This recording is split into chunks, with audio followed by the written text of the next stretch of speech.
Tumefanya mazoezi yetu ya kwanza jana. Leo tena tutakuwa mazoezi kwa kiwanja ya mechi.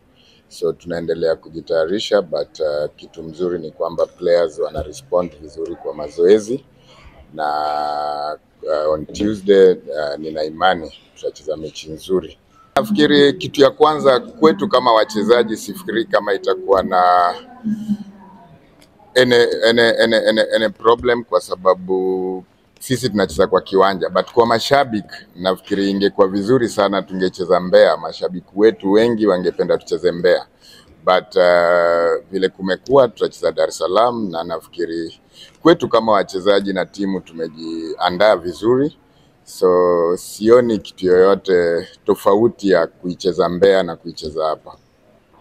Kila coach, kila timu ikija kwa mechi na imejiandaa kuweza kupata matokeo mazuri, na kwa hii mechi hakuna tofauti yoyote.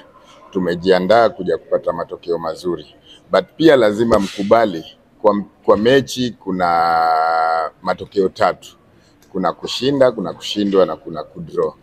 So sisi tuko hapa kuja kushinda, but pia kuna hizo matokeo zingine pia lazima tuwe ready.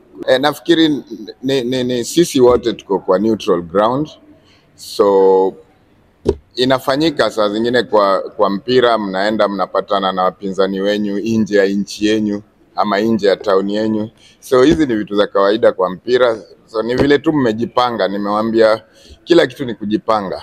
Mechi yetu na Mbeya itakuwa mechi ngumu na nafasi zitakuwa chache sana, so wachezaji wetu wanajua ile nafasi itatokea tuweze kuitumia vizuri, kwa sababu nafasi vile nimesema zitakuwa chache. So yoyote ile itaweza kutokea ni vizuri tuweze kuitumia. Kwanza tunamshukuru Mwenyezi Mungu, tumejiandaa tayari kwa ajili ya mechi yetu ya kesho. Sisi kwa niaba ya wachezaji wenzangu, sisi tumejiandaa vizuri. Tunajua tunaenda kukutana na mchezo mgumu dhidi ya wapinzani wetu ambao ni Derby, lakini tumejiandaa kwa ajili ya kushinda. Kama umefuatilia mechi zetu, tumetengeneza nafasi nyingi ambazo tulishindwa kumalizia kwa goli, na pindi tunapokosea huwa tunaenda kurekebisha kwenye viwanja vya mazoezi.